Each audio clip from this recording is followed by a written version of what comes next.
ಯಾರ ಪ್ರಾಣವು ಹೆಂಗಾದ್ರೂ ಹೋಗ್ಲಿ, ಇವ್ರಿಗೇನು, ಇವ್ರು ನೆಮ್ಮದಿಯಾಗಿರ್ತಾರಲ್ವಾ, ಅದಕ್ಕೋಸ್ಕರ ಇವ್ರಿಗೆ ಇದ್ರ ಬಗ್ಗೆ ಏನು ಕೂಡ ಒಂದ್ ಕಿಂಚಿತ್ತು ಕೂಡ ಪರಿಜ್ಞಾನವೇ ಇಲ್ವಾ? ಇನ್ನೆಷ್ಟು ಜೀವ ಹೋದ್ಮೇಲೆ ಎಚ್ಚರ, ಬೆಸ್ಕಾಂ ನಿರ್ಲಕ್ಷ್ಯಕ್ಕೆ ಜನರ ಪ್ರಶ್ನೆ.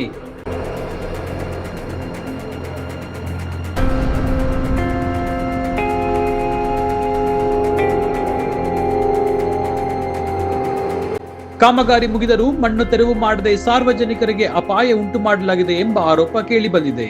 ಹಲವು ಬಾರಿ ದೂರು ನೀಡಿದರೂ ಸಮಸ್ಯೆ ಬಗೆಹರಿಯದ ಹಿನ್ನೆಲೆ ಇನ್ನಷ್ಟು ಜೀವ ಹೋದ್ಮೇಲೆ ಕ್ರಮ ಎಂಬ ಪ್ರಶ್ನೆ ಸಾರ್ವಜನಿಕರಿಂದ ಕೇಳಿ ಬರುತ್ತಿದೆ. ಫುಟ್ಪಾತ್ ಜನರಿಗ ಅಥವಾ ಮಣ್ಣಿನ ರಾಶಿಗ ಅಧಿಕಾರಿಗಳ ವಿರುದ್ಧ ಆಕ್ರೋಶ. ನಾವು ನೋಡ್ತೀವಿ, ಡೈಲಿ ಡ್ಯೂಟಿಗೆ ಹೋಗೋರು, ನಾವು ಗಾರ್ಮೆಂಟ್ಸ್ ಹೋಗೋರು, ಇಲ್ಲಿ ಮನೆ ಕೆಲಸ ಹೋಗೋರು, ಬರ್ತೀವಿ, ನೋಡ್ತೀವಿ, ಜನಗಳಿಗೆ ತೊಂದರೆ ಆಗ್ತಂದ್ರೆ ಅಷ್ಟಂದ್ರೆ ನಿಲ್ಸೋದಿಲ್ಲ, ಹಂಗೆ ಓದ್ತಾ ಇರ್ತಾರೆ. ಪಾದಚಾರಿಗಳಿಗಾಗಿ ನಿರ್ಮಿಸಿದ ಫುಟ್ಪಾತ್ ವೇ ಮಣ್ಣಿನ ರಾಶಿಯಿಂದಾಗಿ ಮುಚ್ಚಿ ಹೋಗಿದೆ. ಜನರು ರಸ್ತೆಗಿಳಿದು ಓಡಾಡುವ ಪರಿಸ್ಥಿತಿ ನಿರ್ಮಾಣವಾಗಿದ್ದು ಕೂಡಲೇ ತೆರವುಗೊಳಿಸುವಂತೆ ಸಾರ್ವಜನಿಕರು ಆಗ್ರಹಿಸಿದ್ದಾರೆ.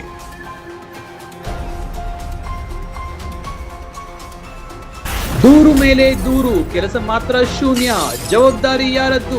ಒಂದ್ ನಿಮಿಷ. ಓಕೆ ಓಕೆ, ಆಯ್ತಾಯ್ತು. ಓಕೆ ಓಕೆ, ಬನ್ನಿ ಬನ್ನಿ, ಆಯ್ತು ಬನ್ನಿ ಬನ್ನಿ.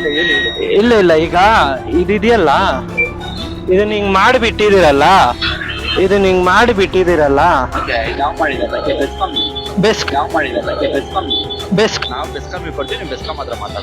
ಕೆಪಿಟಿಸಿಎಲ್ ಹಾಗೂ ಬೆಸ್ಕಾಂ ನಡುವೆ ಜವಾಬ್ದಾರಿ ತಲ್ಲಾಟ ನಡೆಯುತ್ತಿದೆ ಎಂಬ ಆರೋಪ ಕೇಳಿ ಬಂದಿದೆ. ಅದರ ನಡುವೆ ಸಂಕಷ್ಟ ಅನುಭವಿಸುತ್ತಿರುವುದು ಮಾತ್ರ ಸಾರ್ವಜನಿಕರೇ ಎಂದು ಸ್ಥಳೀಯರು ಆಕ್ರೋಶ ವ್ಯಕ್ತಪಡಿಸಿದ್ದಾರೆ. ಇಲ್ಲಿರುವ ಬರ್ತಾ ಇರುವಂತ ಸ್ಥಳೀಯರನ್ನ ಮಾತಾಡ್ಸೋಣ. ಸರ್ ನಮಸ್ತೆ. ಶೇಖರ್ ಅಂದ್ಬಿಟ್ಟು. ಸರ್, ಈಗ ಈ ತರ ಮಾಡಿದಾರಲ್ಲ, ಇದ್ರ ಬಗ್ಗೆ ಎಷ್ಟು ದಿನಗಳಾಗಿದೆ ನೀವೇ ಹೇಳಿ? ಇಲ್ಲಿ ಒಂದು 3 ತಿಂಗಳಾಗಿದೆ. 3 ತಿಂಗಳಿಂದ ಇದೇ ತರ ಇದೆ. ಮಳೆ ಬಂದ್ರೆ ಎಲ್ಲರೂ ಬಿದ್ದೋಗ್ತಾರೆ, ಬಿದ್ದು ಸಾಯ್ತಾರೆ. ಆಮೇಲೆ ಈ ಮಣ್ಣೆಲ್ಲ ಎತ್ತಬೇಕು. 2 ತಿಂಗಳು ಇನ್ನು ಮಣ್ಣು ಹಾಗೆಯೇ ಇದೆ. ಇದು ನಿರ್ಲಕ್ಷ್ಯವಲ್ಲದೆ ಮತ್ತೇನು?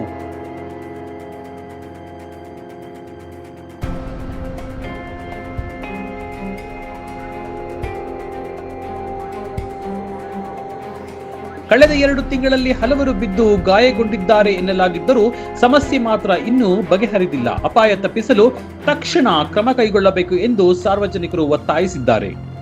ವಯಸ್ಸಾದ್ರು ಓದ್ತಾರೆ, ಬರ್ತಾರೆ, ವಾಕಿಂಗ್ ಹೋಗ್ತಾರೆ, ಏನೋ ಒಂದು ಆಯ್ತು, ಅದನ್ನು ನೀವೇ ನೋಡ್ಬೇಕು. ಈ ತರ ಇದ್ರೆ ಒಳ್ಳೇದಾಗಲ್ಲ ಜನಗಳಿಗೆ. ಇದು ಫುಟ್ಪಾತ್, ಇದೇನು ಜಾಗ ಇಲ್ಲ, ಇದು ಖಾಲಿ ಜಾಗ ಅಲ್ಲ, ಇದು ಫುಟ್ಪಾತ್ ಜಾಗ ಇದೆ. ಹಿಂಗ್ ಮಾಡಿದ್ರಲ್ಲ, ಇದು ಏನ್ ಮಾಡ್ಬೇಕು, ಏನೋ ಮಾಡಿ ಒಂದು ಸೌಕರ್ಯ ಮಾಡ್ಬೇಕಲ್ಲ. ವೇಗ ನ್ಯೂಸ್ ಪ್ರಶ್ನೆ ಮುಂದುವರಿಯುತ್ತೆ, ಜನರಿಗೆ ದಾರಿ ಸಿಗುವವರೆಗೂ.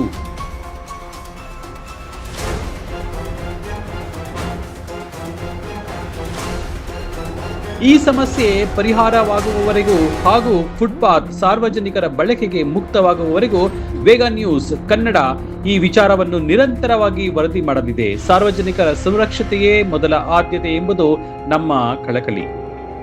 ನೀವು ಇದನ್ನ ಮುಚ್ಚೋವರೆಗೂ ನಾವು ಖಂಡಿತ ಬಿಡೋದಿಲ್ಲ. ಇದಂತ ನೇರವಾಗಿ ನಾವು ನಿಮ್ಗೆ ಹೇಳ್ತಾ ಇದ್ದೀವಿ. ಇದು ಜನರಿಗೆ ತುಂಬಾ ತೊಂದರೆ ಆಗುವಂತಹ ವಿಷಯ. ಇದು ನಾವು ಬಿಡೋದಿಲ್ಲ.